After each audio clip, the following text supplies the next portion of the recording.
Welcome back to Kings of the North. Doug Lesmerises and Bill Landis bringing you the best and most interesting parts of Northern college football in a year when it's so interesting. So on this episode, we are going to rank the best players in the North, which we usually do, but we haven't done that specifically in a couple weeks. We're going to rank the best teams in the North. We're going to give you our playoff brackets. We're going to look ahead at the best Northern games this coming week, and we're really going to dig in on Michigan, Penn State, because when a game warrants that kind of focus, Landis, we have to give it to it. And it's finally time to learn something about Michigan, which is what I think everybody in the country wants to know. Yeah, I think that's why this might be the most compelling game of the season, is just that we need to figure out what Michigan's all about. So I have not been more excited for a game than I am for this one. But first, we start with our Frantic 14. That's 7 topics in 14-ish, frantic 14-ish. 14 minutes. We'll start right now, number one, with Colorado, a team that we talked about, that everybody in college football was talking about early in the season, Bill Landis. Deion Sanders demotes offensive coordinator Sean Lewis before this game against Oregon State on Saturday, brings in Pat Shurmur, who'd been in the room as an offensive analyst, to sort of overtake play calling duties. In a world where it took Lincoln Riley a year too long to fire Alex Grinch as the USC defensive coordinator, which he just did on Monday after they lost to Washington. And in a year where it took Kirk Ferentz, he actually never did it, but it took Iowa too long to fire Brian Ferentz. This feels like a quick hook. Mm-hmm. Or is it just Deion being like, I'm not going to wait around like so many head coaches wait around, and I watch a guy not do well and I just sit here and do nothing? Is it too quick or is it decisive? Yeah, I guess it depends on what you think of Deion, which way you want to lean on that. I don't know. It is one of those time will tell things, I suppose. Like I was pretty shocked by it. It's not that I didn't think Sean Lewis was doing a bad job. Was Colorado like awesome on offense? No, but they also don't have an offensive line. Is that Sean Lewis's fault? I thought just like Sean Lewis wasn't the reason they sprung that upset on TCU, but he was part of it. Like I thought he had a tremendous plan in that game, and I thought it was a great hire in the offseason by Deion, and to cut ties this quickly is a bit puzzling to me, because I think Sean Lewis is going to get hired this first second he can by a team that's desperate to improve its offense. I think he has that kind of mind. So I lean more toward this is too quick of a hook, or at the very least, this is a weird decision at this time of the year. Making the decision, Colorado then has 78 offensive yards going into the fourth quarter against Oregon State. They wind up averaging 4.1 yards per play. The week before against UCLA with Sean Lewis, they'd averaged 3.6, but they'd also scored 40 plus against Stanford and USC in the previous month, averaging more than 6 yards per play in that game. So they'd had some bad games, but they'd still had a couple good games. And again, the offensive line is such a mess. It does feel quick. It does. I don't think anybody can dispute that. There was some clock management stuff. It almost feels a little bit like all the Colorado hype that helped them early. The university was branding itself around Deion Sanders. You wouldn't take any of that back. But then it created expectations that were probably unfair. It almost feels like this was like Deion Sanders trying to adjust to the own unfair expectations with a quick hook, when actually this is more like a learning year than anything else. It's an interesting study of Deion experiencing adversity for the first time as a head coach, right? He didn't really encounter it at Jackson State, and now that he is encountering it, and I don't even know if they really encountered it all that much on offense. I think their defense is more of the issue in their offensive line. He makes this decision, and it's I'm not saying it's right or wrong. Like, I don't know that we can say that at the moment. It's just weird. I don't know that many other coaches in the country would have fired their OC under these circumstances, or not fired, demoted their OC under these circumstances. And then to come out and like play the way they did, like, can we talk about what happened at the end of the first half of that game? Yeah, go ahead. So they're backed up basically in their own end zone. Oregon State has 2 timeouts left. Colorado can run the ball 3 times and go to halftime down 7-3. They throw on the first 2 downs, both incomplete. Oregon State doesn't have to burn a timeout. They run it on 3rd down. Oregon State burns its timeout. Colorado punts. Oregon gets a good return and a penalty, and then scores a touchdown to go 14-3 before the half. Yeah, that's not good. Yeah. And like, Sean Lewis can't be back now, right? I mean, you got demoted. No so way. I will say this is not my idea. I saw somebody else suggest it. Did you see it too? Yeah, put it out there, baby. Let's hear it. Former head coach, so he has that experience. Left Kent State as the head coach to go to Colorado. Before that, he was the Syracuse offensive coordinator, and Syracuse is in free fall. So not going to Syracuse to be the offensive coordinator. Yeah. Right. Maybe Syracuse makes a move for a guy with an offensive background. All right, let's go to number 2. Maction. You wanted to talk some Maction because you know why? You love the North. You respect the North. And you called Maction uniquely Northern. So what are we doing? We got to talk about it on the show. Yeah, man. It catches college football world by storm every year. We get the midweek MAC games. They started last week. There were 4 games last week. There are 6 games this week. And, they're entertaining midweek games, and they are. Yeah. I think they're quintessential Northern football. Are they the most important games on the calendar every week? No, but there are some big ones in there. And I wanted to give a shout out to Akron. Trailing 27-10 in the fourth quarter, they scored 21 unanswered points to beat Penn State and win the wagon wheel for the first time since 2018. And we love a wheel-shaped trophy. So shout out to the Zips. Oh, yeah. Can you imagine if this was like Conference USA, Shun?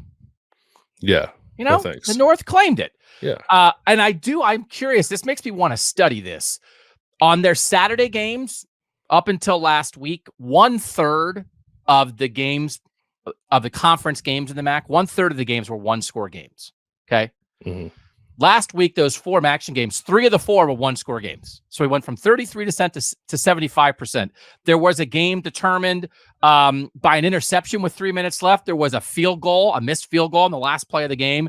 And there was a game, your game you're talking about, you scored a touchdown in the final 30 seconds. So does playing midweek in and of itself make it nuts? Like, what is the, how much nutsier does MAC football get when you go midweek? Like, do they live up to the Maction?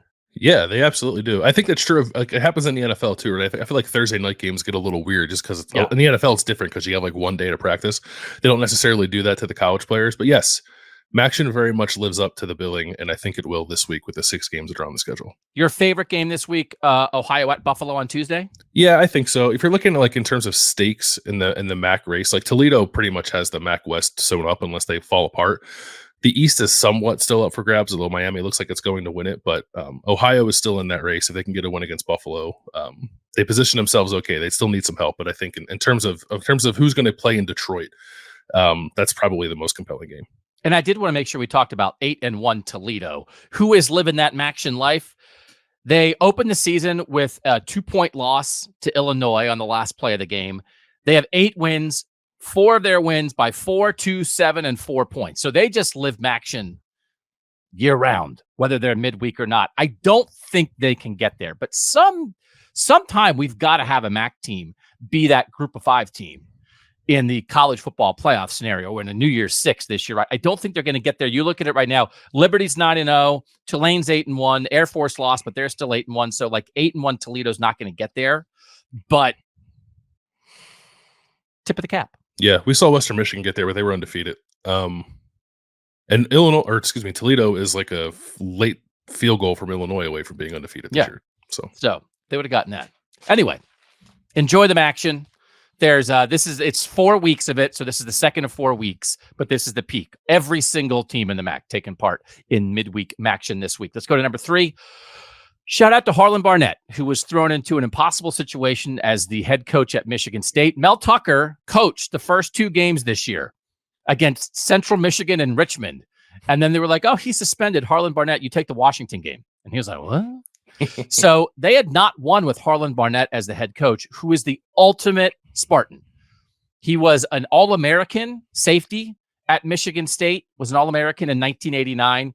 He's been an assistant at Michigan State for 15 years. He's 56 years old, and he did not have a win. And because of a scheduling quirk, they did senior day this past Saturday because their last 3 games are on the road, and then what should have been a home game for Michigan State has been moved to Black Friday in Detroit against Penn State. So they were like, well, we can't do senior day at Ford Field. So they did senior day now. And on senior day, they won.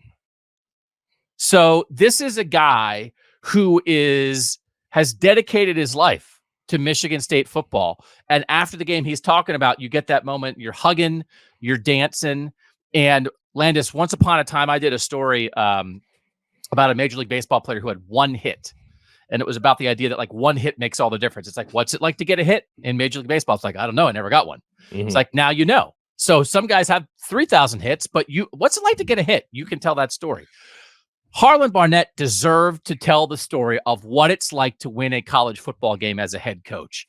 So congratulations to everybody at Michigan State, but especially to this guy who he's talked about being unified.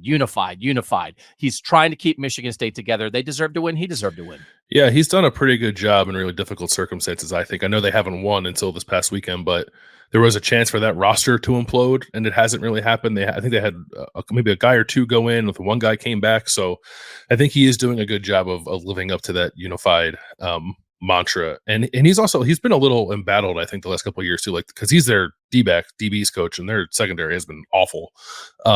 So there was probably some talk, I'm assuming, of whether or not he should even be there, and he kind of stuck through it and kept his job, and then took over a tough situation. So it was cool to see him get a win.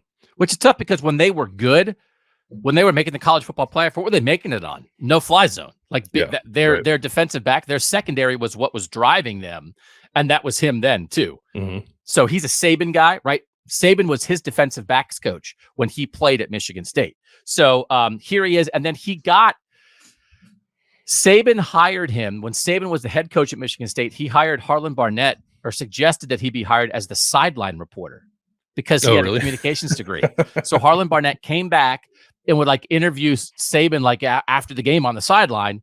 And then when Nick Saban went to LSU, he hired Harlan Barnett as a graduate assistant. And then he went to Cincinnati and was with Mark D'Antonio. Then when Mark D'Antonio went to Michigan State, he went with him there. So it's been kind of an interesting path. Again, when you put in the work like this guy's done, you deserve a win. Let's go to number 4, Notre Dame. Blew it. Mm-hmm. Opportunity at Clemson. They get angry. Dabo, which it turns out Tyler from Spartanburg probably did Clemson a favor. Did Notre Dame no favors. One big thing, there's a really good Twitter follow. It's Notre Dame Stats and Analytics follow. They said 36 dropbacks for Notre Dame against Clemson, only 2 play action plays.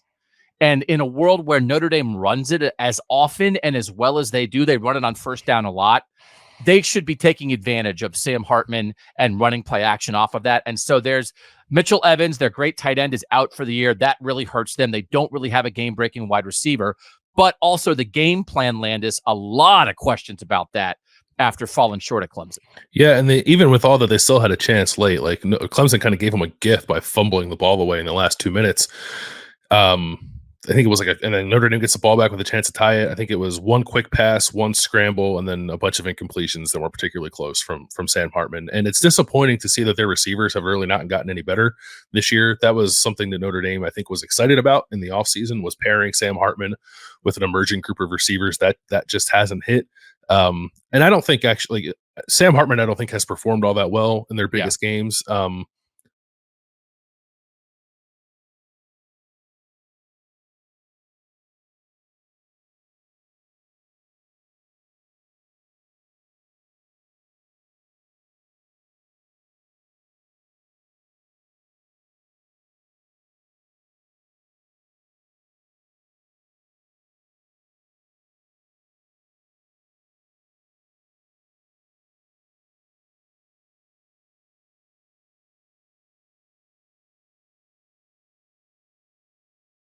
Can't camouflage Notre Dame's offensive malpractice. Mm-hmm. So he's not a hot take guy. And you're using malpractice in there. Again, Gerard Parker got the job when Tommy Rees left for Alabama, and they tried to hire other people and couldn't. It feels like there's a lot of people around Notre Dame thinking that's a one-year experiment and done. And then this is the downside of a one-year portal quarterback. I saw people suggesting this season's over. May as well play the next guy. Why play Sam Hartman? Yeah. Get to your future. And it's whoa. That turned quick, man. It's drastic, but I don't know that it's wrong because they're out of the race for the New Year's Six now. So what are you playing for? Whatever the Outback Bowl was called? Yeah. 7-3. They got down early. They threw a pick six to get down 24-6, but then they got it back to 31-23. Their next 6 drives, down one score, punt, interception, stopped on down, 60 total yards in 6 possessions. Mm-hmm. So they got in a hole. They gave themselves a chance, and they couldn't do anything. So that's disappointing for Notre Dame. Let's go to number 5. Isaiah Williams, the Illinois receiver, beat Minnesota. He had 13 catches on 17 targets against Minnesota. The catches and the targets were the most in the Power 5 last weekend. 131 yards, including the go-ahead 46-yard touchdown with 50 seconds left, split the safeties, hauled it in from the backup quarterback, John Paddock, who was forced in when Luke Altmaier got hurt. Isaiah Williams right now leads the Big Ten in receptions. He has 59. He has more than Marvin Harrison Jr. He had 82 receptions last year. That was second in the Big Ten a year ago. He started his career at Illinois as a quarterback.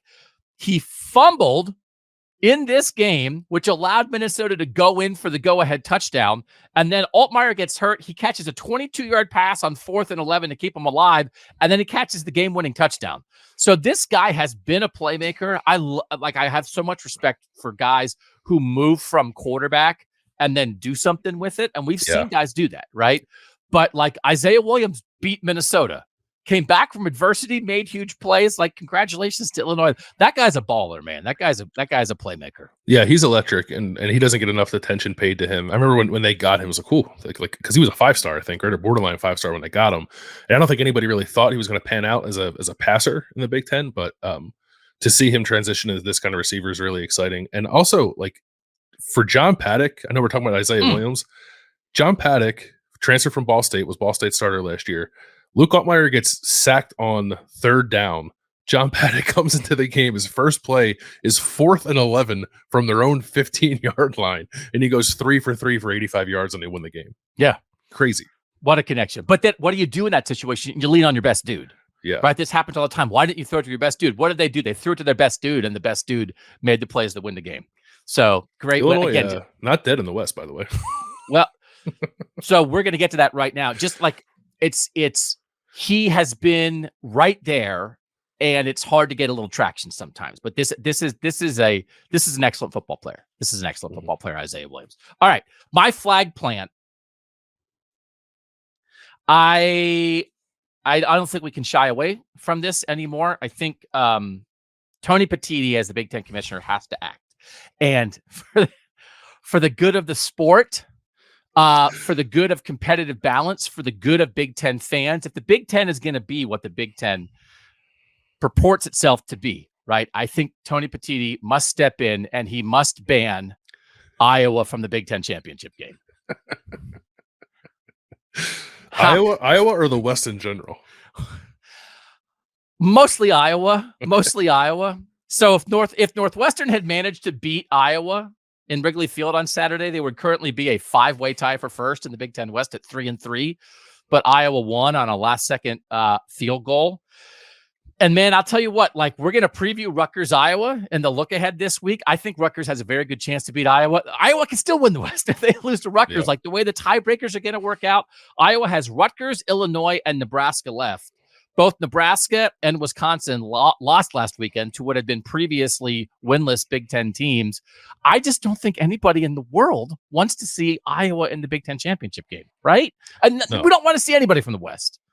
If like we could grab USC now, it's like, well, Washington's going to go play in the Pac-12 title game, but you want an early invite? It's like a soft open. Can we soft open the Ohio State Michigan winner against USC in the Big Ten championship game? But Iowa especially, or all of them? Ban the whole West or ban just Iowa? Well, I don't like any of the West right now. Was one because I stuck my neck out for Nebraska last week and then they lost. Wisconsin lost to Indiana. No, they're hurt, but they lost to Indiana. Probably still win that game. And then Minnesota lost to Illinois. Like the 4-way tie atop the West is no more. No. And Iowa wins 10-7. I saw maybe everyone had this stat. I just saw Stu Mandel put it out there. The 10-7 win for Iowa in Wrigley Field. There were 6 Cubs games that had higher scores. Yeah, I'm surprised it's only 6. Yeah, it's baseball score. So it's just going to be horrible. So Tony Petitti, this is your chance to save your conference. All right, Landis, what's your flag plan? This is a little bit of a lukewarm take, I guess, because there are other compelling arguments. But I thought Army upset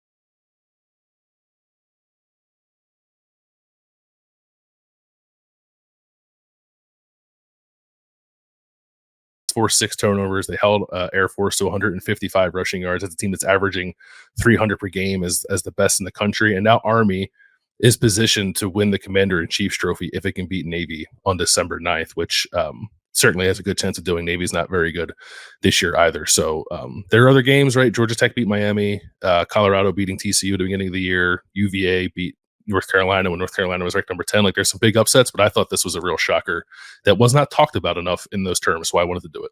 Well done. On the list of things I would like us to do with Kings of the North is maybe go back since like World War II and find the best Northern football team in each year. I think it could be a good project on this show. I also think it could be a coffee table book. And Army is going to be in that book. So, Army once upon a time was as good as it got. So like a shout out to Army for getting it done, right? You're a Patriot. Are you a Patriot? Of course. Yeah. Okay. All right. When we come back, it's going to be time to rank the best teams in the North. We'll do that next on Kings of the North. All right, time to rank our top Northern teams here on Kings of the North. And Landis, we got to change and we got to debate because you and I have different teams at the top. What we do is we each rank our teams that deserve to be ranked, 28 teams in the North that we talk about. Notre Dame lost, so we 3 losses. We didn't feel compelled to rank them anymore. So there's only 7 teams that we ranked. We ranked the same 7. Our combined rankings are this: Michigan 1, Ohio State 2, Washington 3, Oregon 4, Penn State 5, Oregon State 6, Utah 7. You ranked Ohio State first, which is what I also did last week. I moved Michigan to number 1 this week because I have said that I sort of consider this to be a resume ranking, but also a power poll. So I had Michigan 1, Washington 2, and Ohio State 3. And that was because Ohio State's resume took a bit of a hit. Wisconsin, though it's injured, right, still lost to Indiana. That was Ohio State's 3rd best win. Notre Dame lost. They have, 2 other losses besides the Ohio State loss now. I still think the Penn State win is good. But I think when you go resume, the Washington win over Oregon is better. Probably is the best win in college football right now, right?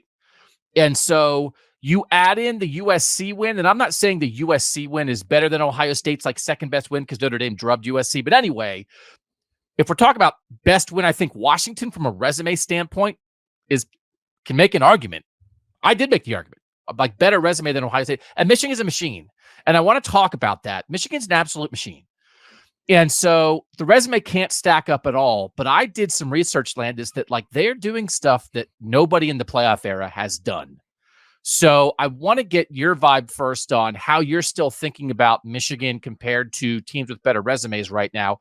And then, of course, we're going to do a big look ahead at the end about Michigan, Penn State, because Michigan's going to get tested. But man, they just grind people down on both sides of the ball. Yeah, they do. I mean, they're really good. It was more of the same this week against Purdue. Although the final score looks like it every other Michigan game. Michigan was stuck on 20 points for a while. Like they scored 20 like halfway through the second quarter and then didn't score again until like basically the end of the third quarter. So it wasn't the thorough, methodical, we're going to score every time we have the ball, even if it takes a long time, Michigan offense that we've seen this year. Like they got stopped a few times by Purdue. They punted a couple of times. I think there were a couple of 3-and-outs in there. So in terms of dominance, this game actually felt like a little bit of a step down from what Michigan had been doing typically. It certainly didn't feel like any kind of step forward. If I'm being fair, probably a continuation of the same. So I didn't feel super compelled to move them. And part of that is because we're going to get a tremendous data point later this week when they play Penn State. So I was fine like being patient with them. I would disagree with you, I think, on Washington and Ohio State. Not so much that the Oregon win is the best one in the country. I think that's probably right, or at least it's the best win amongst the teams that we're ranking here. Washington has played around far too much and like nearly lost a couple games, like too much for my liking. Whereas like Ohio State, could certainly be more dominant and has left points on the board, but I don't really think they've been in jeopardy of losing any game other than the Penn State game that they pulled away late. And certainly there's no shame in that. So I view Ohio State and Washington differently. Okay. So I was messing around with success rate, right? Which is how often you kind of do what you want to do on every down. It's, do you get 50% of the needed yards on first down? Do you get 70% of the needed yards on second down? And then do you get the yards you need to get to make a first down on third or fourth down? So college football data has this. You can, really good stuff you can mess around with. And you can look at it offensively or defensively, right? So then I went through all the playoff teams and I did their offensive success rate minus their defensive success rate, right? So say your offensive success rate is like 0.565. That means like 56% of the time you're doing what you want to do on a down, right? And if your defensive success rate is like 0.41, that means 41% of the time you're allowing the opposition to do what they want to do. So if you take, so sometimes it's an offensive team or a defensive team, but I think that gap, that margin, I'm certainly not the first person to do this, right? The margin, your success rate margin tells you something, right, Landis? Yeah, for sure. I call it the taking care of business rate, right? How often are you taking care of business down to down versus what other teams do, right? So in the playoff era, there were only 3 teams that made the playoff that had a margin greater than 0.200, right? That like they were 20% better offensively than they were defensively. That was 2018 Alabama, 2019 LSU, and 2020 Alabama. Okay. It is much more. There were 23 of the playoff teams that the gap was at least like 0.100, like a 10% gap, right? That's good. You got to usually have at least that. And then there were 10 playoff teams who had less than a 10% gap. So now it's like, Michigan State in 2015 was practically had their success rate offensively and the defensively was practically the same. Like they barely, right? I think it's some indication of strength. Do you agree with that? Yeah. Consistency and strength. And however you choose to do it, the margin tells you, right? Do you have a good margin? Yeah. So again, I just told you that in the playoff era, only 3 teams had a better than 20% gap. Michigan's gap is practically 30%. Their gap right now is 0.286. Which is like ridiculous. Oregon's is 0.198, which is excellent. Penn State's is 0.161. Ohio State's is 0.120, and Washington's is 0.119. So those are all pretty good. Michigan's taking care of business rate is the best of the playoff era. They are a machine. So that's why I made the move now. I thought Ohio State's resume leaked a little bit. And yes, I mean, it's like the standard we were applying to Michigan right now is so high. They punted twice to open the second half. And it's like, I don't know, Michigan. And they scored touchdowns on the next 2 possessions. Like it is hard to stop them. And then defensively, they shut people down. Their offensive success rate is 3rd in the country, behind only Oregon and Washington. Right. And we know Oregon and Washington are high flying, but like Michigan, bang, bang, bang, doing what you do down to down. 3rd in the nation offensively. They're 1st in the nation defensively in how they limit the opposition. It is a team that is as consistent on both sides of the ball as any team in the last decade. I think you're right. The numbers back it up. And even if you watch them play, I think you would come away with the same realization.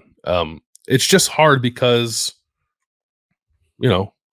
I think taking care of business against teams you take care of business against is important, but it only gets you so far. I agree, and I could have waited, but I didn't want to wait because it's so stark. Yes, it is. Yeah, they've won every game by 20 points this year. They do a great job with the charts, and it's like you create a graph, and it's like here's everybody in college football, and then way over here in the corner is Michigan because they're so crazy good at both things.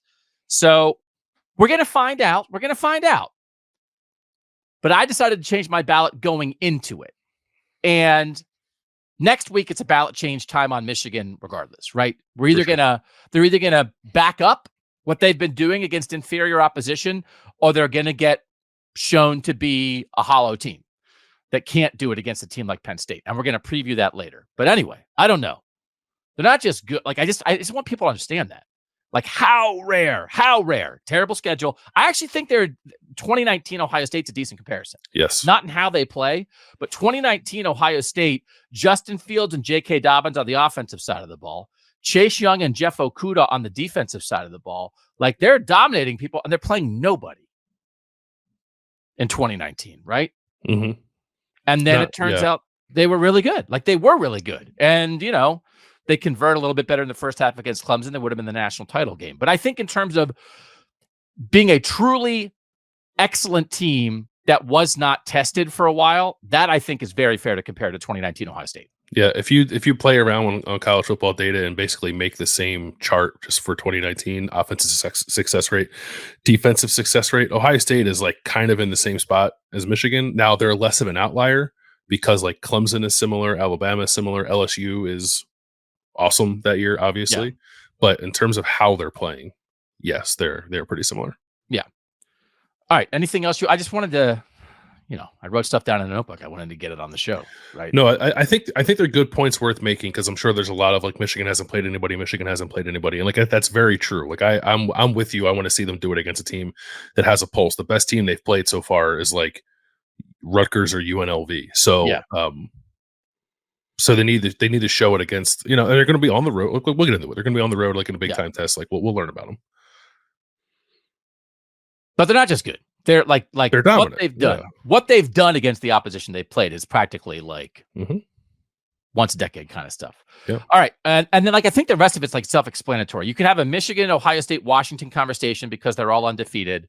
Oregon lost to Washington. Penn State lost to Ohio State. Oregon State has 2 losses, but they beat Utah head to head. Like everything else is pretty self-explanatory. But by the way, like Utah reminded everybody how good they were. They dropped it on Arizona State this week, right? They took out on them. Yeah, they like had like a functional offense. I think there is an argument for Penn State to be above Oregon. Is there not? Oregon has 1 win against a team with a winning record. They're so similar. I just feel like, we'll get into that in the playoff rankings. I feel like the perception, I think people think Oregon's ceiling is higher than Penn State. Yes? Probably, yeah. Yeah, I think so. I think that's right. I think Penn State's excellent. And we keep saying we're going to get into it. We are going to get into it. We'll save more of our Penn State conversation for the Penn State Michigan breakdown. For now, we'll come right back after this and give you our playoff brackets, where I also changed a lot. We'll do that next on Kings of the North. Time for playoff predictions. We're not predicting what's going to happen on Tuesday night when the second college football playoff rankings will be released by the 13-member college football playoff committee. We are predicting what it will be at the end of the year. We did this last week for the first time. I forgot to say Brian Ferentz Survivor Show is dead. It's weird. Like it hasn't been that long. We did this show Monday morning last week, and we were like, Brian Ferentz, he's a goofball. And then they got whacked like 2 hours after we recorded the show. So we did a separate final Brian Ferentz Survivor Show. It really was a lot like actual TV Landis, where like you sort of didn't know it was the series finale, so you didn't like end the way you wanted to, and then they let you come back with a special like 2-hour movie to wrap it up, and that's what we did. But if you did not see, I would direct anybody who watches this show on this Kings of the North channel. You can find it wasn't on the podcast. You can go find it, Kings of the North channel, the final Brian Ferentz Survivor Show. But now we're doing a separate playoff bracket segment each week because we're no longer doing the Brian Ferentz Survivor Show because didn't survive. He did not survive, which we thought would be the case, but it happened. It was a real twist, which I like. Kept them on their toes. Dramatic. Yeah. Okay, let's get to so this is the playoff bracket Survivor Show. It was a great show. You were making a list of great 1-season shows. Yeah. Because you felt like the Brian Ferentz Survivor Show belongs in that conversation. I saw your list. Did you want to reveal? We had a conversation with some other people about this. The show Terriers was suggested to us as a great 1-season show that people should watch. What else was on your list? Freaks and Geeks was on there, which I think we mentioned. My So-Called Life was on there. Oh. Friend of mine. There were 2 others. Wrote the Zit episode of My So-Called Life. Oh, nice. Yeah. Is it the friend of yours who did the baseball radio show? Yeah. Nice. Yeah. Kind of was like her big thing. It's like kind of propelled her career. So kind of like the Brian Ferentz Survivor Show. Very similar. Hey, remember back? Weren't you? Yeah. So anyway, what's your playoff prediction? Oh, Studio committee. 60. Studio 60 was. I love Studio 60 because I am smug and sarcastic, and like so Aaron Sorkin speaks your language. Oh my god! And like the most sarcastic person, like in the history of TV, might be the late great Matthew Perry, and the most smug character in the history of TV is probably Josh Lyman, played by Bradley Whitford on West Wing, and they were the two stars. And it's like smug and sarcastic. Sign me up. And then the rest of America was like, nope. It is weird, yeah, because well, I guess that happens with a lot of his shows. Like the only one that had any longevity to it was West Wing, right? Yeah. Yeah. So I don't know. Maybe it's a lesson about my smugness and sarcasm that I should take to heart. There's only push it so far before people turn you off. All right, Landis, what are your playoff picks? My picks are the same as last week. Ohio State 1, Georgia 2, Florida State 3, Oregon 4. And part of this is like I said before the year, I think Ohio State's going to go unbeaten. Like I'm still sticking with that. I reserve the right to change my mind on that. I want to see Michigan play a real team before I really made that decision. So I guess there's a separate conversation with that. Even if I do think that's the case and Ohio State does win out, there's certainly a path to Georgia leapfrogging them anyway, especially with Alabama playing well and probably getting the SEC championship. Like Georgia's got an opportunity to get a top 10 win this weekend against Ole Miss. It'll most likely play Alabama, a top 10 team in the SEC championship. Like that's going to be a pretty good resume. So the Dogs could be number one when this is all said and done. I still think Florida State's going to go unbeaten and win the ACC with not an overly impressive resume. Like Oregon's resume, if it is the one-loss Pac-12 champ that I think it's going to be, would be more impressive, I think, than Florida State's. But I have a hard time seeing a one-loss conference champ being ranked higher than an undefeated conference champ. So I'm the same this week, which is a little bit of a cop-out waiting to see what happens with Michigan, but I'm comfortable with that. And I changed everything. Yeah. I upset the apple cart. So I now have Michigan number 1. I had Michigan number 4 last week. So I have Michigan number 1, Alabama number 2, Florida State number 3, and Washington number 4. And I said I thought either Alabama would lose to LSU or Georgia would lose to Missouri this past weekend. And neither of those things happened. So a week ago, I had no SEC teams in the playoff, which seems crazy, but I thought a path where a 2-loss Bama beats a 1-loss Georgia in the SEC title game, and now there's no SEC team with fewer than 2 losses. That was the needle I was threading a bit. And then it didn't happen. Mm-hmm. So like, I think that scenario is off the table. And I had been very bullish all year on the idea of 2 Big Ten teams making the college football playoff. Last weekend was bad for that idea. When the rankings are released on Tuesday, there are still going to be 4 conferences with an undefeated team. Georgia's undefeated in the SEC, Ohio State and Michigan undefeated in the Big Ten, Washington undefeated in the Pac-12, and Florida State undefeated in the ACC. Last year, at this point in the season, there were 3 conferences with an undefeated team. In 2021, there were 2 conferences with an undefeated team.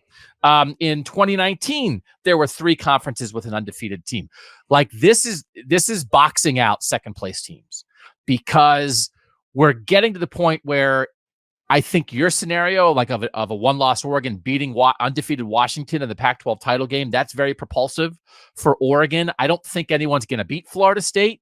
I have Alabama beating Georgia in the SEC title game. I still don't believe in Georgia, but the Bama defense is really good, and Jalen Milroe is enough of a playmaker at quarterback to make up for some of their other things. They don't do well offensively for Alabama. And at this point, if I was like 55-45 that I thought Ohio State could beat Michigan, I just thought last weekend with some of the slow start against Rutgers and with the way I again think for the most part Michigan took care of business, I have to be 52-48 Michigan at home right now. Yeah. And they're running out of room for 2 Big Ten teams. Like, do you think it is close to, I mean, maybe there's a crazy upset. It took some crazy upsets last year, right? South Carolina had to beat Clemson. Utah had to beat USC, right? So maybe those are coming. But man, it feels like these conferences have a chance to get teams through, and there's not going to be any 2 bid conferences. Yeah, I do think there's still the chance for the Pac-12 to cannibalize itself, right? Washington could take a loss and then maybe beat Oregon again in the Pac-12 title game, and then I don't know. I guess Washington would have to lose twice, which is on the table. Like I think they can still lose 2 more games. That's the path, I think, because, and we'd also probably need Georgia to win the SEC as well for that to happen. Like if Alabama's creeping up there, then I think that makes it more difficult too, because Georgia would probably have a more compelling case if it only has one loss over that second Big Ten team, or at least more compelling case in the room, maybe not nationally. So it seems slim. I wasn't really bullish on the idea of it happening last year until like USC made it so. And I wasn't particularly bullish on it happening this year, but I'm even less confident at this stage that it could happen for the Big Ten. I mean, if you're an Ohio State fan, right, and you're thinking about sliding in with a loss, like you've got to be rooting for these teams to lose. This, Florida State has 6-3 Miami, North Alabama, and 5-4 Florida left before the ACC title game. Washington does have a tough schedule: 7-2 Utah, 7-2 Oregon State, 4-5 Washington State before probably an Oregon rematch in the Pac-12 title game. I don't think anyone's going to get Bama, which that second loss for Bama, then go beat Georgia, was I think a real possibility. But 6-3 Kentucky, FCS team Chattanooga, and then 5-4 Auburn. I think the LSU was the chance to get Bama. And so my scenario has, two-time defending national champ Georgia out with one loss, because I don't know that anyone's going to get Georgia. They have Tennessee this week, I guess. I don't. They have Ole Miss this week, don't they? Ole Miss could get them. Then I think they have Tennessee. Georgia's playing 3 straight ranked teams, but I thought Missouri really had a shot, and they were hanging around for a while and then couldn't make a play when they needed to. So I'm still around the coin flip on Ohio State, Michigan. Is that what you are? And it's, again, when you're doing an exercise like this, you're predicting that game, and we're not ready to predict that game. But you have to do it at least to some degree. And so I flipped my prediction this week because my thought process moved like 7%. I'm not like pounding, as much as I just said Michigan's kind of rare. I'm not pounding my fist Ohio State can't win, but I decided I had to lean Michigan's way. Yeah, which is totally fair. I'm a coin flip. Yeah, I've been 51-49 on that game probably the entire time. It's certainly it's not cut and dry for me. Of course not. Yeah. I just felt comfortable not, again, same thing with the team rankings. I felt comfortable just sort of standing pat until we see Michigan play Penn State. Yeah. Okay. So those are our rankings. It's a great race. And again, how great. They just dragged their feet. Be a great year for the 12-team playoff. Right. And because we'd still be talking about like, oh, well, what if it's this or that? You lose and you have a worse seed and all this. It wouldn't ruin it. It would just be, instead of the committee having to make what may be some impossible decisions, about one loss Oregon versus one loss Georgia versus one loss Ohio State or whatever versus or one loss Michigan, right? I mean, like, we're thinking Michigan's doing rare stuff, and then they lose once to Ohio State, and like that's it, they're out. Like, that's a tough road too, just like it would be for Ohio State to play this really tough schedule and then have one loss and you're out. So I wish we were at a 12-team playoff now, but we're not. Me too. Soon enough. When we come back, it's going to be player rankings, and I want to make a point about Marvin Harrison Jr. because it's not about credit, but we deserve credit. We'll do that next on Kings of the North. Getting to that point, Landis, where we have to buy the sword or buy the helmet or whatever we're going to hand out to our Northern Knight. Should we do full chainmail suit for the winner? Yeah. But again, it's like that would lead us toward, we couldn't buy it ahead of time because like the suit that you would buy for Joe Alt is not the same suit you would buy for Marvin Harrison Jr., right? No, but I would like to see the suit we buy for Joe Alt put on Damian Martinez. Yeah, right. Just be swimming in it. Yeah. It's down to Bucky Irving and Jonah Ellis. It's like, oh my God, it's like 130-pound difference. So what we do is Landis and I each rank the best 15 best 15 players in Northern college football. We combine the lists and we make a top 10. We've been doing some other things. So we haven't done a straight, just like the best players. We did an all-North team. We did best receivers. We've done other things. We haven't done it since October 16th is the last time we did this. And I just would like to point out at that time, we really did focus on 3 Northern players within our rankings that we thought could win the Heisman, which is not as prestigious as being the Northern Knight. But, people still care about it. And at that time, Michael Penix was -140, the Washington quarterback, odds-on favorite to win the Heisman. J.J. McCarthy, the Michigan quarterback, who we also talked about, was 10-1, and Marvin Harrison Jr. was 60-1, 6-0. And we were telling you on this show that he had a path. I said something like, Landis, can Marvin Harrison Jr. win the Heisman? You're like, yeah. So just for everybody who's like, I told you, but no, this is the first place where we talked about it, because right now the Heisman race is really down to 6 people, and 4 of them are in the North. There are only 6 players right now who have better than 40-1 odds, right? Less than that. So Michael Penix is now the odds-on Heisman favorite. He's not the odds-on. He's still the favorite, but he's plus 140 instead of minus 140. Still the favorite. Number 2 is Bo Nix, also of the North, Oregon quarterback. He's plus 210, so about 2-1. Third is J.J. McCarthy, also of the North. He's at plus 650. So he was 10-1. Now he's 6.5-1. Fourth is Jordan Travis of Florida State. He's plus 850.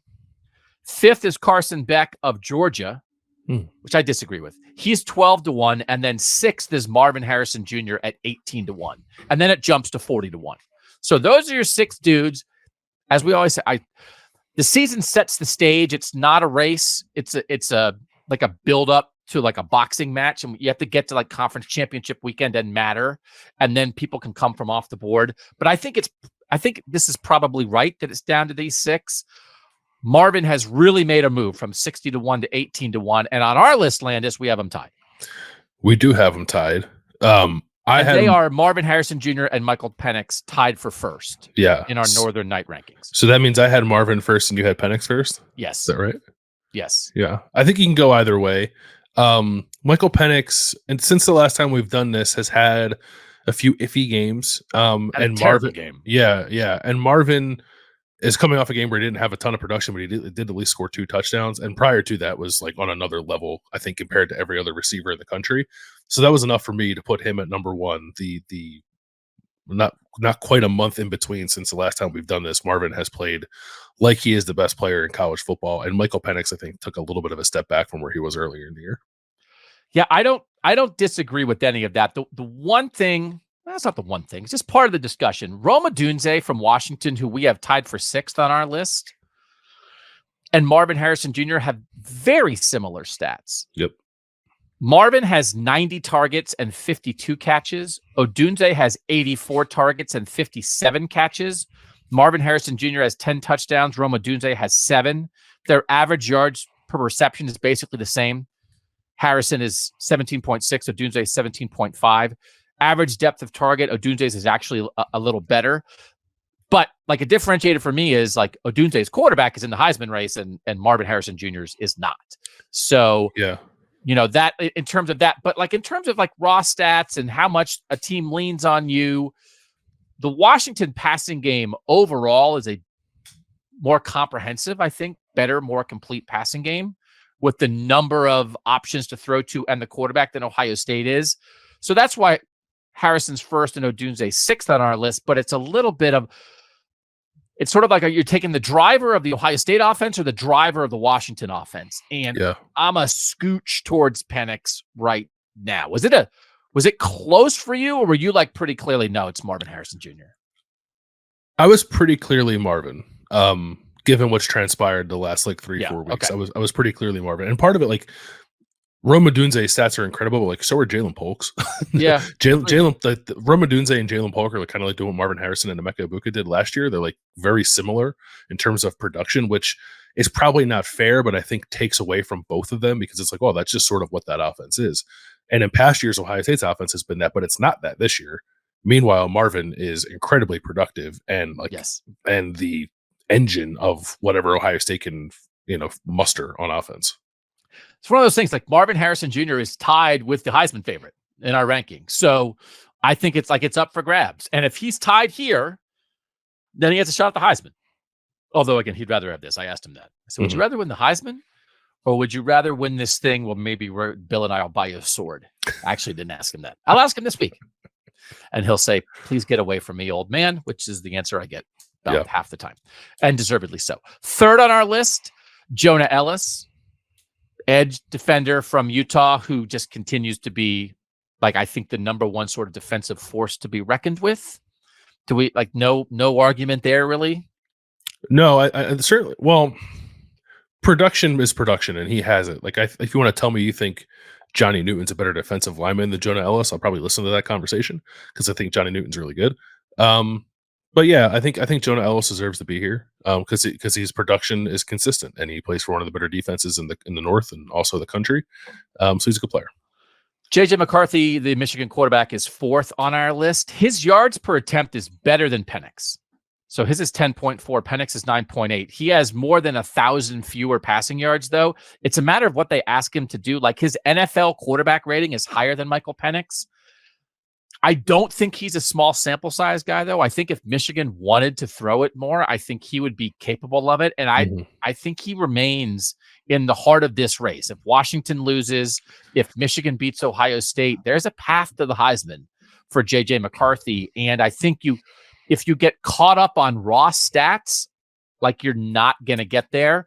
Before the season, I picked Jordan Travis from Florida State to win the Heisman on a Troy Smith path. Like, not gigantic stats necessarily, but leader, efficient, make plays when you need it. And I actually think like JJ McCarthy is kind of on a Troy Smith path there, that you've got to look beyond stats and look at like what he's doing to lead his winning team. And I think he's doing everything he's been asked to do. I think he has too, and part of the equation, at least for me, is how much better he is compared to last year. And maybe that shouldn't be taken into account, but I think he's taken a tremendous step as a passer and as a processor, as a guy who leads the offense and is not merely like a feature of it. Like, because they're not running the ball very well this year, or at least not by their standards. They're not running the ball. He had 335 passing yards this week. Blake Corum rushed for a lot of touchdowns. We only rushed like 40 yards. And JJ didn't throw a touchdown. It was kind of a weird game. But he's been incredibly efficient, and they're explosive, and he is doing it with, good receivers, not great receivers. Yeah. They're okay at receiver. Roman Wilson's pretty good, but he's not working with the same guys that Michael Penix is working with. So he's had a really impressive season. I think, like, we have Bo Nix 6th. There might be some people who'd rather have Bo Nix right now than JJ McCarthy, because Bo Nix was balling out this week. But JJ's been very good. Notre Dame left tackle Joe Alt, who I think we've come around on the idea, right? Over the course of the season, he's the best tackle in college football. He's 5th on our list, tied for 6th, Oregon quarterback Bo Nix and Washington receiver Rome Odunze. 8th is Oregon all-purpose back Bucky Irving. 9th is Braylon Trice, who is new to this list for us. He's the edge rusher from Washington. And 10th is Johnny Newton of Illinois. Braylon Trice has gone bonkers the last 2 weeks, and he did not make our midseason All-North team because our edge guys on that team were Jonah Ellis and JT Tuimoloau. And Braylon Trice, I guess, got word of that and was like, I'm going to have 10 pressures a game. He has 25 in the last 2 weeks. It almost makes me think, was there someone tracking things for PFF who doesn't understand football? Or I have to go back, and he had 16 pressures in the Stanford game. I have to go back and watch that game in its entirety and count it myself, because it feels broken. Yeah, maybe someone's finger slipped. Yeah, it should be 6 and 16. Yeah. Maybe it makes me want to go back and watch more of that game as well, because he has 12 hurries in the Stanford game as well. But then he backed it up with 8 hurries and 9 pressures against USC. He seems to be playing like the guy we thought he was coming into the year, because he was on our preseason list. I don't think he's been on there since then. So yeah, he's doing what we expect out of a guy who I think is supposed to be like a borderline first round pick as an edge rusher. So I think he had not quite lived up to that through the first more than half of the season, but he's doing it now. So we each rank 15 players. 12 of the 15 we rank the same. So it's these 10. Again, Marvin Harrison Jr., Michael Penix tied for first, Jonah Ellis 3rd, JJ McCarthy 4th, Joe Alt 5th, Bo Nix, Rome Odunze tied for 6th, Bucky Irving 8th, Braylon Trice 9th, Johnny Newton 10th. We also both ranked Cooper DeJean, the cornerback from Iowa, and Troy Franklin, the receiver from Oregon. We feel good about those, right? They just didn't quite make the top 10. Yeah, feel good about them. Yep. And then the 3 guys that I ranked in my top 15 that you did not were Jay Higgins, the Iowa linebacker, who is a tackling machine. And he had a stop on the goal line against Northwestern where he just by himself planted himself on the goal line and stood there like he was a brick wall. And I was like, okay, that's a good example of what that guy does. Mm-hmm. So I put Jay Higgins on my top 15. Taliesa Fuaga, who made our midseason All-North team, as a right tackle. I had him on there. And then Mohamed Toure, who made our midseason All-North team at linebacker, really, I thought, showed up against Ohio State in a way that was like, oh, yeah, no, that guy's a player. So those were the three guys that I had that you didn't. You had JT Tuimoloau from Ohio State, the edge guy, Damian Martinez, the Oregon State running back, who we've both loved all year, and then Travis Hunter from Colorado. Why did you rank those three guys? Yeah, it was hard. I think once you kind of got outside the top 10 to figure out who deserves some recognition. I consider Travion Henderson from Ohio State as well, given the way he's played the last 2 weeks. The total body of work's not there because he missed a fair amount of time, but he had over 400 yards from scrimmage the last 2 weeks and scored a couple touchdowns, and has been a real catalyst for Ohio State. So he was in the mix. I think Travis Hunter kind of looks back to himself. I know Colorado's not playing well, but he's such a rare talent that if he's playing well, I think he deserves to be on a list like this. And he had a bad game at corner a couple games ago, seemed to bounce back okay, is still doing this thing on offense. So I guess maybe I wanted to kind of remind people that he's still a bit of a unicorn, even if he's not front of mind as he was earlier in the year. Damian Martinez just remains productive. Consistent, if not not overwhelmingly so, but I think still a very solid player. Who was the third guy? JT Tuimoloau. He had a stretch of dominance there that petered off a little bit, I guess, the last game and a half with Rutgers and the second half against Wisconsin. He got kind of banged up against Wisconsin too, but prior to that, he was playing like a maniac. So in the spirit of us not doing this for a while, I did want to give a nod to JT for playing well for much of the stretch where we had not covered this list, even if his last game and a half was not overly dominant. All right, so yeah, we're gonna hand this out at the end of the year. The race is on, baby. I think there's 3 or 4 or 5 guys who have a real chance to win this. Mm-hmm. So when we come back, it's time to dig back into the games. We'll do a look ahead on 6 good games, and then we're really going to dig in on Penn State, Michigan. Next on Kings of the North. 6 games in our look ahead before we get to Penn State, Michigan. Landis, we'll start off with Virginia Tech at Boston College. It's a noon kickoff on Saturday on the ACC network. Boston College is favored by 2.5 at home. Currently on a 5-game winning streak, their longest since 2010. They beat Syracuse last week in a game that we talked about, hey, Boston College is on the upswing. Syracuse is on the downswing. They're kind of meeting here. What's going to happen? Boston College wins that game. And Thomas Castellanos, man, he's the Boston College quarterback. He's one of your favorite Northern dudes. Yeah, he's an excellent runner. He leaves something to be desired as a passer, but in terms of dynamic playmakers with the ball in their hands, across all of college football, really, I think he stacks up pretty well. And this is an interesting spot for Boston College. They are on this 5-game winning streak. They've not played the best teams over that stretch. I think if you were to include Virginia Tech in the stretch of the previous 5 teams they played, Virginia Tech is probably the best team on that list. It's either them or Georgia Tech. So this is a spot, I think, for Boston College to prove what? I don't know. They're bowl eligible. They've probably done what they need to do already. But if they got this win, I think I'd be pretty impressed because Virginia Tech has played better lately. They lost last week, but they had been playing some better football lately. And I think this would probably be the best win on Boston College's resume this year. Their only other win outside of this 5-game streak is a win against Holy Cross in week 2. So it's a decently big spot for them, I think. And Virginia Tech, one of the border teams that might be fighting to be counted as one of the teams on Kings of the North.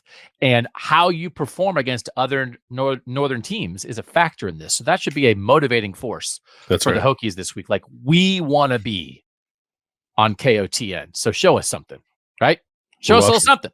Yeah. All right. Game 2, Utah at Washington, 3:30 on Fox. Washington at home favored by 9.5. Washington is not going to be easy, right? They're going to earn it. Do you think Utah has a chance to jump up and bite them here? I'm skeptical of Utah's ability to score enough to do that.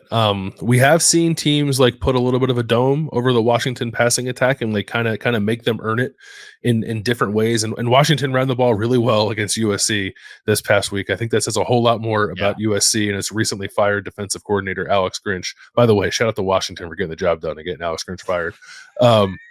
I don't know if Washington can run the ball that way against what I would like to call a good defense, and that's what Utah has. So Washington will have to do its thing throwing the ball, I think, to win this game. I don't think Utah's corners specifically are tremendous. Their safeties are pretty good. If they can handle the front and not have Michael Penix running for his life or getting hit a lot, I think they probably win this game.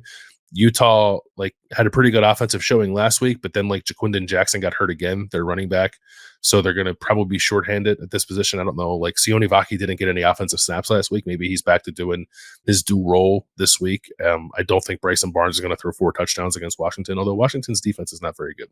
So I don't know. It feels to me like a Utah cover, but a Washington win, I think, is where I'm at. 2 weeks ago against Oregon, Utah scored 6 points and gained 241 yards. Last week against Arizona State, Utah scored 55 and gained 513 yards. So they'll need something closer to that to have a chance against Washington. Game 3 is Rutgers at Iowa, 3:30 on the Big Ten Network. Iowa's favored by 2.5, but more important than the spread is the total. Last week, Iowa Northwestern opened at 29.5 on the total, which was the lowest total anybody could ever find in the history of betting. This week, Rutgers Iowa opened at 28.5. I think it's at 29.5 again as we record. The difference is Iowa Northwestern last week, it was a great Iowa defense, terrible Iowa offense, and terrible Northwestern offense, right? Now Rutgers also is bringing in a good defense. So last week, Iowa Northwestern is 10-7.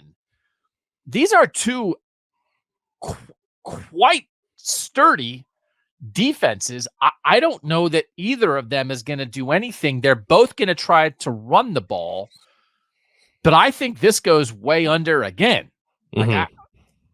This feels like 13-10 or something to me. And also, I do think Rutgers is going to win. I kind of think Rutgers is going to win too, because I think they're very similar on defense. The gaps between the two defenses, I think, is almost non-existent. And while neither of these teams are very good offensively, I do think there's a pretty big gap between how good they are. I think Rutgers is a significant step better on offense than Iowa is, even if they're not overwhelmingly effective. Rutgers is a good rushing team. I was surprised by their physicality against Ohio State. Iowa will try to do the same thing, but I don't know that I'm going to be terribly surprised if Rutgers goes out there and runs the ball a little bit on Iowa with a combination of Kyle Monangai and Gavin Wimsatt. This is a top 40 rushing offense, and they've ran the ball really well against Ohio State. I also think Rutgers is going to win. I don't think Iowa can put a drive together against Rutgers. I think Rutgers has a chance to put 2 scoring drives together against Iowa. And also save the West, save us from Iowa. But again, so we got it. Rutgers has to beat Iowa. That's where it starts. And then someone else has to beat Iowa too. All right. 4th game is Pitt at Syracuse, 3:30 on the ACC network. Syracuse at home. It's basically a toss-up game. The reason I wanted to talk about this is because after we recorded last week, the ACC came out with its future schedules, and the ACC is protecting 16 games that you'll play every year, and they the ACC believes in the North. The ACC protected all the Northern games. So Pitt Syracuse, Pitt Boston College, Syracuse are going to be played every year, and it's just a tip of the cap to what we're doing here. That it's we have this conference that stretches 2,000 miles from Maine to the Bahamas. We may as well have the teams in the North play each other all the time, because if Syracuse plays Wake Forest and Pitt plays North Carolina State a little less frequently, that's fine, because they're in a little 3-team Northern pod there. Yeah. Well done, ACC. Way to acknowledge the obvious. We appreciate the people in the ACC offices who watch Kings of the North. Yeah. Yeah. Why is Syracuse favored in this game? It's the line's moving. There's nobody favored. Okay. It would be incorrect to call anybody favored in this game. Yeah. So, well, Garrett Schrader, I guess Garrett Schrader, will he play or not play is interesting, because he didn't play last week, but he's the engine of the Syracuse offense beginning of the year, and then they just have fallen off a cliff again for the 2nd straight year. They're got to take a hard look at what's going on there. All right. 5th game is West Virginia at Oklahoma, 7 p.m. on Fox. Oklahoma favored by 12 at home. West Virginia, again, I feel like we've been all over the place on West Virginia, but West Virginia is 6-3, and here are the 3 losses. Opener to Penn State. Penn State's really good. They lose on a Hail Mary to Houston, and they lose to Oklahoma State, who is the hottest team in college football. And otherwise, they have 6 wins. And they won last week. They had 2 100-yard rushers. I thought this was a big deal. Like, hey, West Virginia has a chance to get Oklahoma. Oklahoma's leaking. Well, West Virginia beat Oklahoma last year too. Yeah. So in the midst of they had lost 3 straight, then they beat Oklahoma, then they lost again. So it's like, man, we can't beat anybody but Oklahoma. That's how bad Oklahoma's year was last year. 3 weeks ago, people thought Oklahoma was a playoff contender. This is still a big spot for West Virginia to get another one against Oklahoma before Oklahoma takes off for the SEC. I think they have a shot to do it. I think they have a shot too. They're both 5-2 in the Big 12 too. So it's not dead for either of them. They would need Oklahoma State to take another loss or two. I think West Virginia with Garrett Green and CJ Donaldson, and they had, who was it? The Jaheim White, went crazy for West Virginia this week. Those three, I think, can do a version of what Kansas did to Oklahoma 2 weeks ago, running the football. And Kansas won that game. So I don't know that I would pick Oklahoma to lose a third straight game going back home. I think there's probably a good chance that they rally, but West Virginia absolutely has a shot with the way they play defense and the way they run the ball. Worth flipping this on. Ohio State's playing Michigan State in the primetime window, but you can have this on a second TV. And I think certainly West Virginia has more of a shot against Oklahoma than Michigan State does against Ohio State, which is why we didn't put Michigan State, Ohio State on this list. The last game we are going to talk about is USC at Oregon, 10:30. Staying up late for this one on Fox. Oregon at home, favored by 14.5. This is a good comparison for Oregon and Washington, considering Washington just beat USC last week. As you mentioned, Alex Grinch, the USC defensive coordinator, got fired as a result. I don't think that means USC is going to completely fix its defense right now. But as we are probably heading toward an Oregon-Washington rematch in the Pac-12 title game, I'm curious to get the read here on where those two teams are. Does Oregon maybe blow USC out in a bigger way than Washington did? Yeah, that'll be interesting. And if that happens, I think it'll be fair to mention that Washington and Washington and Oregon would have caught USC at very different places because USC season is over. They were still playing for something last week. Now they're not. So I'm on alert for that team to just kind of pack it in and wait to get the next year. So I think it's very possible, if not likely, that Oregon really puts it on them in this game because they're going to want to, if they have the opportunity to. Like Dan Lanning is going to try to run this team off the field. And I think they're capable of it too. Oregon is. They're playing really well. They've not been tested a whole lot, as I said earlier. This is as much of a test as they've had in any other game aside from the Washington game, I guess. So it's interesting. Yeah, I want to see Oregon go out there and look like the dominant team that I believe they are, and I think a lot of people think they are. Dan Lanning has made it clear that he hates Hollywood. I believe he hates pop culture. And so they don't play UCLA. He said that when they played Colorado, and now USC is like, I don't know, it's near Hollywood, I guess. Certainly nearer Hollywood than Colorado is. Yeah. So Dan Lanning's distaste for movies, he just might take out.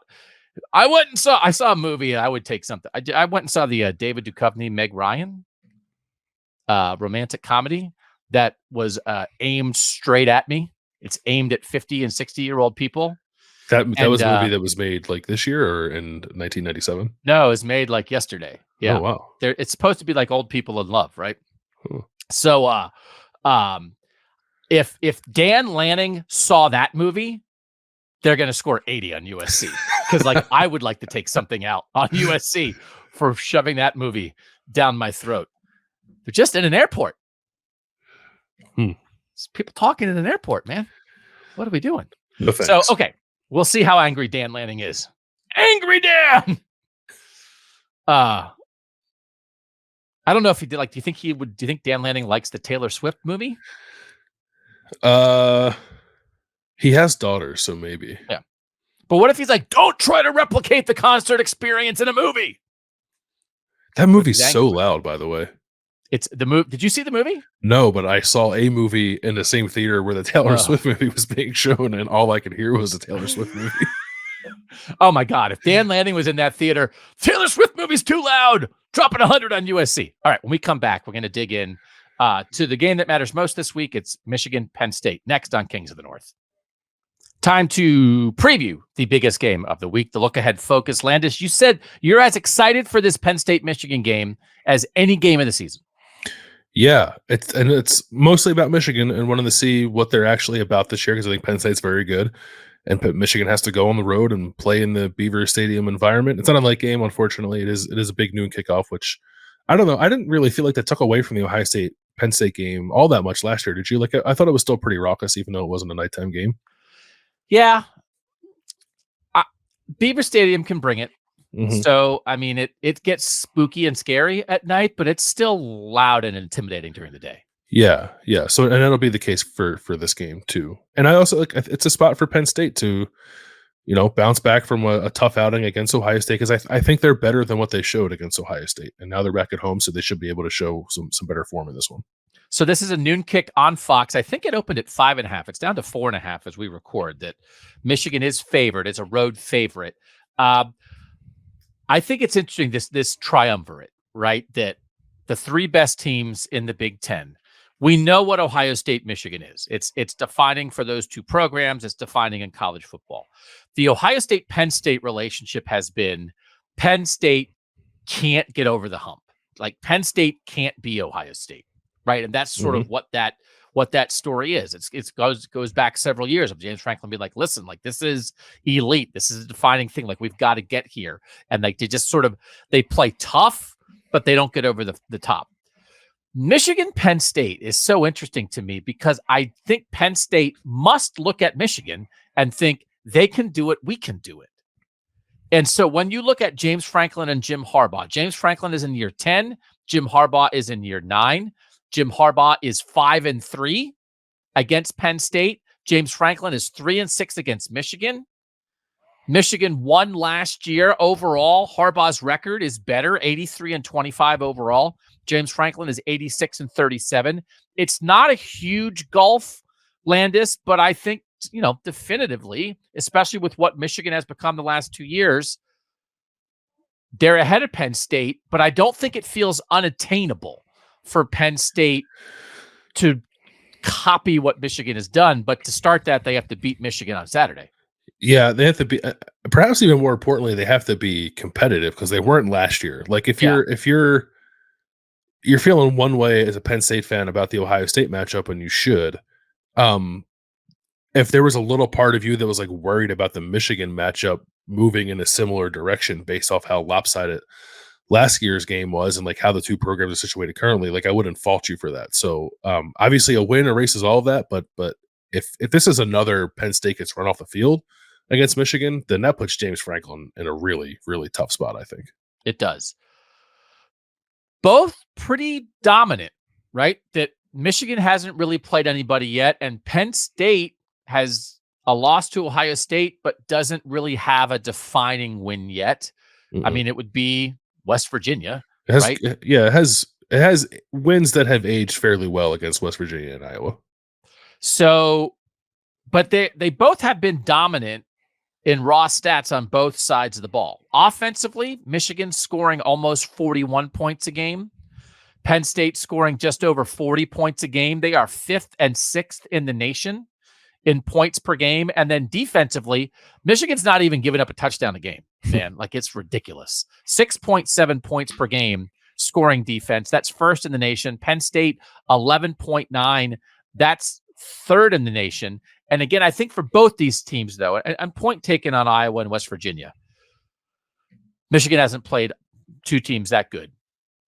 But they both just are smothering the opposition for the most part. But you're not exactly sure what it means. We have the Penn State game against Ohio State that gave us some information. But I also think they've both been trapped a little bit in a world where some people don't want to give them that much respect because they don't have any great wins. Mm-hmm. But I do think you have to acknowledge that they are just like taking people apart, man. Yeah, Michigan's first in game control. However ESPN measures it, Michigan's first. Penn State is 6th. So they've both like kind of handled their business. Ohio State, if you care, is 3rd. The thing with Penn State is like not only does it have the loss, but like it followed it up by like nearly losing to Indiana. They did. That's the one thing that Michigan has not done. Like Michigan we can be really nitpicky and like question how dominant were you against Purdue compared to the other wins, but like they still kick Purdue's butt, and they have not really messed around with anybody, and that makes them different than Penn State. But they have not had to play a game like this yet, so we'll see what that looks like when they finally do. But I think that is a separating factor. Is like Michigan has been so clearly dominant in every single game it's played, and Penn State like lost to Ohio State, messed around with Indiana, was like kind of weird with Northwestern in the first half of that game. Like there's been a little more chinks in that armor, I think. Shorthand for Penn State has been like run on them, right? Smaller defensive tackles. Last year, it was a close game early, and then Michigan just steamrolled Penn State in the second half. You have talked this year. Michigan is not running it as much. They were like 5th in the nation in rushing yards per game last year. This year, they're in the 50s. Is part of it is because they have much more of a passing identity with J.J. McCarthy, where last year it felt like they had to run because they couldn't rely on the pass game. But do you think there's a chance Michigan leans on Penn State in this one, or is it that not how it's going to go? Like just run all over them all day?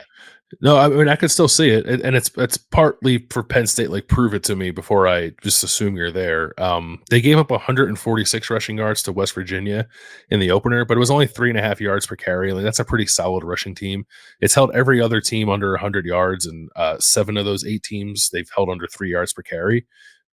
Michigan ran for 418 yards in this game last year. Yeah. But as you said, they are very different. Michigan last year averaged 239 per game and 5.5 per carry. This year they're 167 per game and 4.5 per carry, which I think is the second lowest total it's had under Harbaugh, maybe the third lowest total yards per carry it's had since Harbaugh has been there. So it's different. And I think like Michigan's offensive line, and I have another point I want to make about that, is pretty good this year. Maybe it's not quite as good as it was last year and the year before.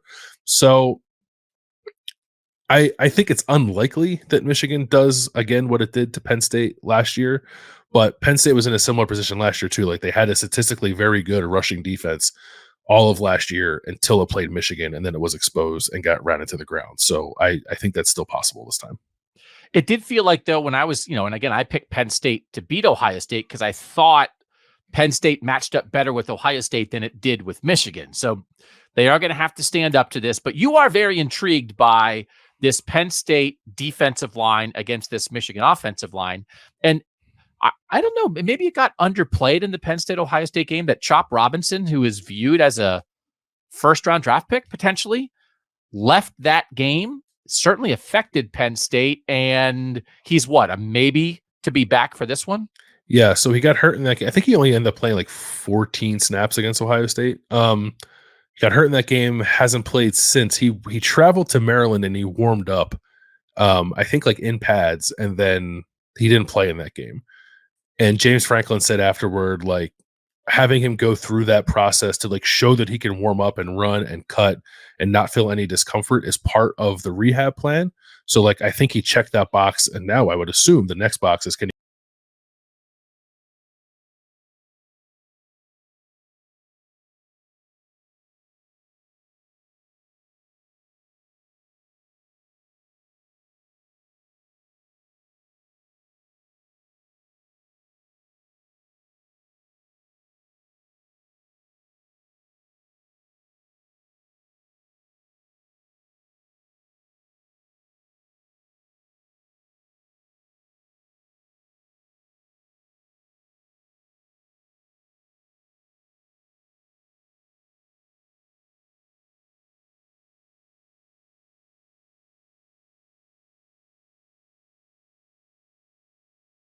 State and Carson Barnhart are 2 tackles. I don't think they're as good a tackle as they were the last 2 years. The middle of that offensive line, I think, is very good. Drake Nugent and Zach Zinter are among the 2 best interior offensive linemen in the country. But I'm wondering if maybe Penn State can be had, or not Penn State, if Michigan can be had a little bit at the tackle position with this group of pass rushers, assuming that Chop Robinson is able to give it a go and is some semblance of himself after having not played for 2.5 weeks.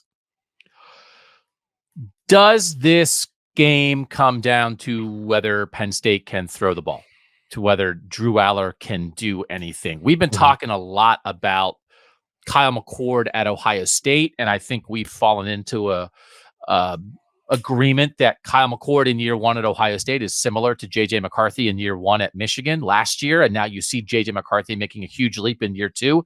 I think Drew Aller probably could fall into that as well, right? You're getting year one Drew Aller, and you look at J.J. McCarthy and think, oh, man, maybe he'll make that leap next year.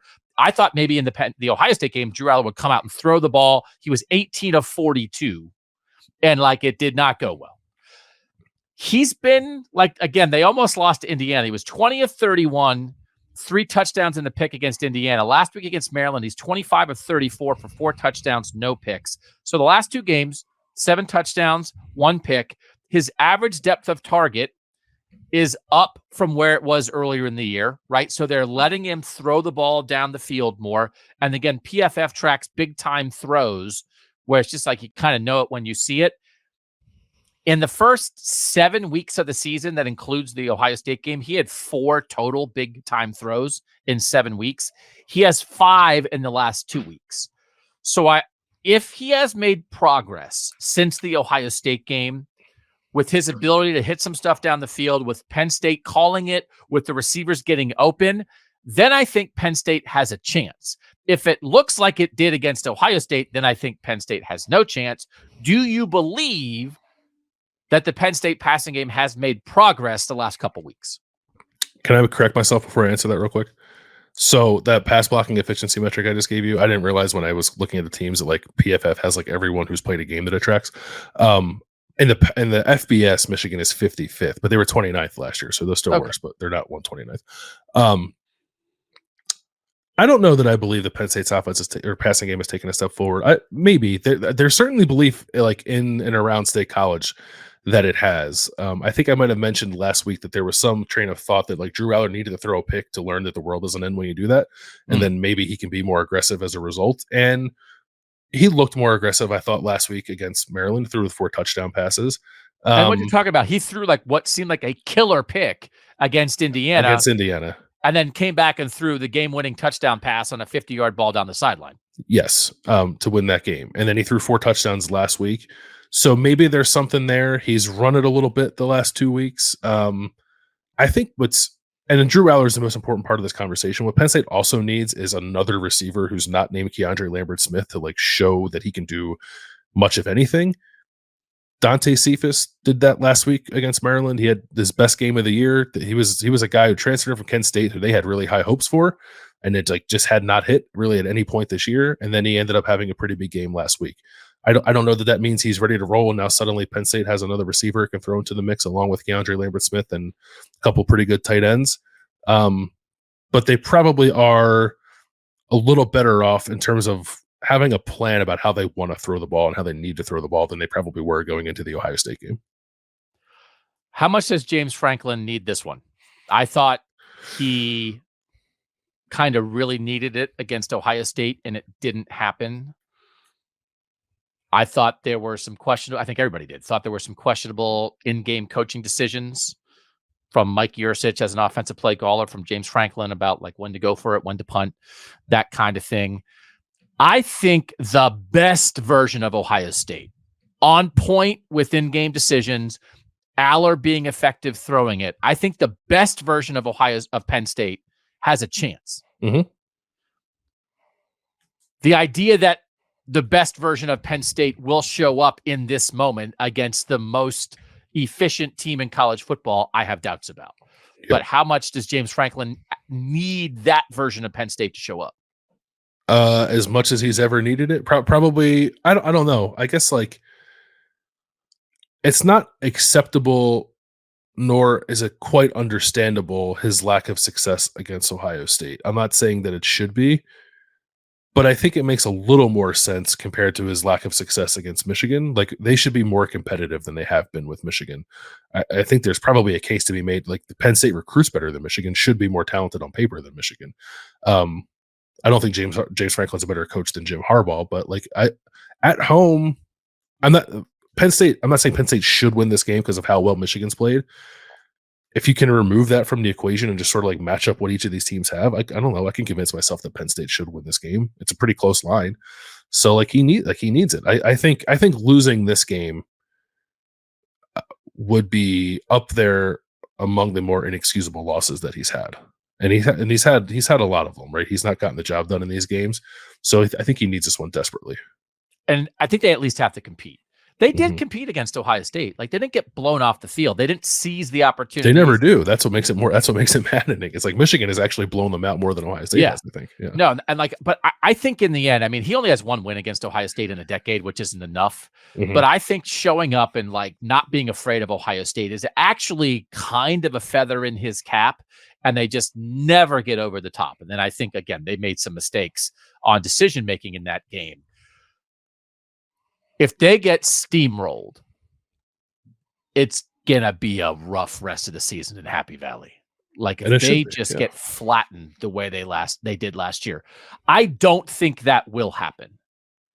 But like, I wouldn't bet on this game. I wouldn't feel good about any kind of prediction in this game because I just don't know what kind of Penn State's gonna show up. I think they have the talent defensively to make it tough on Michigan. And I think, the best version of Aller and, two-headed monster at running back, and you use the tight ends a little bit, I think you can hang. But man, it's hard to like put your reputation on the line with that kind of prediction, given what's happened with Penn State in games like this. Yeah, it is interesting to me that I think with both of these teams coming into the year, maybe just with their offenses, because Penn State's defense had a lot to like too, but the two things you were most excited about, which each of these offenses, were the running back stables, right? Blake Corum, Donovan Edwards, and then Nick Singleton and Katron Allen at Penn State. And I don't think either group has really lived up to the billing, which is kind of odd that they're in this position at this point in the year. But I think there's so much talent there that either one of them, like if either one of them took off this week, I don't know that I'd be surprised, because we've sort of been waiting to see that happen all year. But you're probably a little more confident in Michigan finding that gear than you are Penn State, I think. All right, that'll wrap it up here on this version of Kings of the North. We do this every Monday. We have a YouTube channel dedicated to Kings of the North, that's where we put the Brian Ferentz special. Last week, it was only there. We may start dropping when news breaks, when things rise to that level. Some little mini versions of Kings of the North. And if you want to find those, you'll want to find them on our YouTube channel. So we would invite you to subscribe. It's a great time to do it. That channel is only going to grow as this show grows. But you guys, if you're watching or listening to this right now, you are part of the growth. So thank you for giving us an opportunity to talk about Northern college football in your life. Tell a friend, tell a family member, explain it to them. Yeah, no, it's all the 28 teams in the top half of the country. What? No, it's a conference. It's not a conference. It's a way of life. Oh, that's a good slogan too. It's not a conference. It's a way of life. Do you agree with that? Is this show a way of life? It absolutely it is for me. So enthusiastic. It absolutely is. It is for me. Why I love the enthusiasm seeping through the microphone is why we're here. I'm not known for my enthusiasm. What I just did amounts to an exclamation for me. All right, we'll catch you guys back here next Monday. Northern football is banging, and we're happy to be here to talk about it. For our producer, Mike Urostowski, who makes this show work, he's Bill Landis. I'm Doug Lesmerises, and that was Kings of the North.